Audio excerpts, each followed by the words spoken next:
Assalamualaikum warahmatullahi wabarakatuh.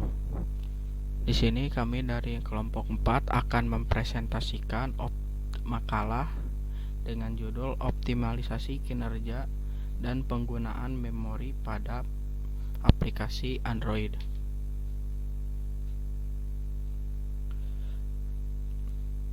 Yang pertama, optimasi kinerja aplikasi Android. Jadi, optimasi kerja aplikasi Android adalah proses untuk mengefisiensikan kinerja dari sebuah aplikasi Android untuk kinerja yang lebih baik.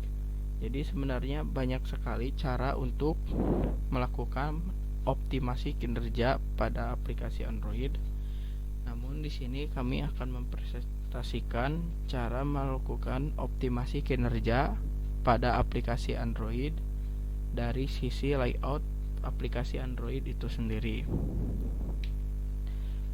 Nah, cara melakukan optimasi pada layout yaitu menggunakan yang disebut dengan pengoptimalan layout.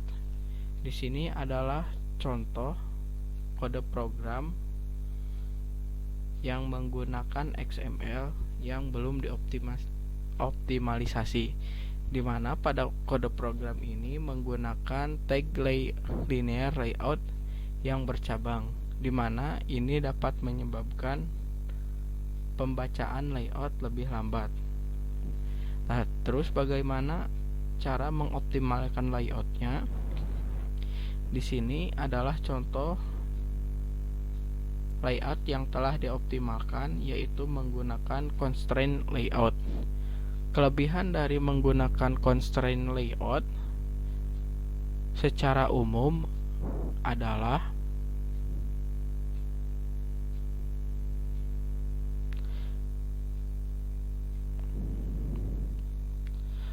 dapat mengefisiensikan memori,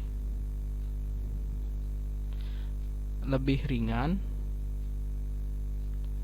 mengurangi beban aplikasi, mengurangi hierarki layout, memberikan fleksibilitas, dan meningkatkan rendering untuk UI UX design.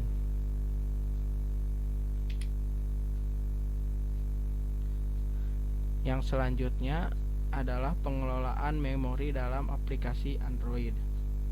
Nah, pengelolaan memori dalam aplikasi Android ini sangat penting dikarenakan jika memori tidak dikelola dengan baik, maka aplikasi dapat berjalan secara tidak efisien. Pengelolaan memori secara efektif agar aplikasi tidak mengalami out of memory error dan tetap responsif. Salah satu caranya adalah mengoptimalkan pengelolaan gambar atau bitmap. Nah, jadi seperti yang kita tahu, file gambar atau bitmap itu memiliki kapasitas yang sangat besar atau cukup besar, di mana gambar ini dapat kita jadikan celah untuk melakukan pengefisiensian memori dengan cara memperkecil skalanya. Nah, di sini ada contoh program menggunakan bahasa Java dengan cara melakukan pengelolaan bitmap, di mana di sini program Java akan menyesuaikan skala yang tepat dan optimal untuk suatu layar ponsel. Jadi, memori yang digunakan tetap sesuai dengan kebutuhan. Yang terakhir ada tantangan-tantangan dalam optimalisasi kinerja dan memori aplikasi. Tantangan yang pertama, fragmentasi perangkat, di mana banyak jenis perangkat dan dengan berbagai spesifikasi. Seperti yang kita ketahui, sistem operasi Android itu dikembangkan oleh perusahaan Google dan yang menggunakan dan yang menggunakan sistem operasi Android itu dari berbagai macam merek ponsel, di mana merek ponsel tersebut mempunyai spesifikasi yang berbeda-beda, layar yang berbeda-beda, serta versi OS yang berbeda-beda. Maka dengan banyak perbedaan ini menyebabkan tantangan tersendiri untuk pengembang aplikasi Android. Selanjutnya, batasan sumber daya pada perangkat lama.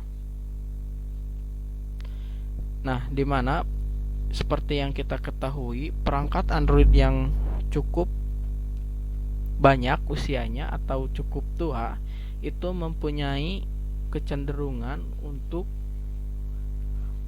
sumber daya yang terbatas seperti RAM, CPU, dan lain-lain.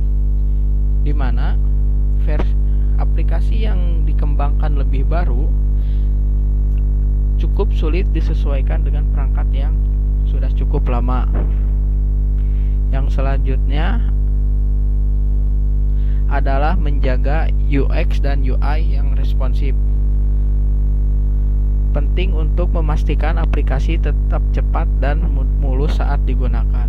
Seperti yang kita ketahui juga, banyak sekali UI atau banyak sekali perangkat-perangkat yang menggunakan sistem operasi Android, baik itu smartphone ataupun tablet, yang tentu saja mempunyai ukuran layar yang berbeda-beda. Tentu ini menjadi tantangan tersendiri bagi pengembang aplikasi Android untuk membuat sebuah aplikasi yang tetap responsif dalam berbagai ukuran layar dan perangkat. Mungkin untuk cara mengatasi hal ini adalah dengan menggunakan berbagai macam emulator yang ada di aplikasi Android Studio saat pengembangan. Jadi kesimpulannya adalah optimalisasi kinerja dan pengelolaan memori penting untuk aplikasi yang cepat dan responsif. Penggunaan layout yang efisien dan pengelolaan sumber daya yang baik memastikan pengalaman pengguna yang mulus. Terima kasih dari kami kelompok 4. Assalamualaikum warahmatullahi wabarakatuh.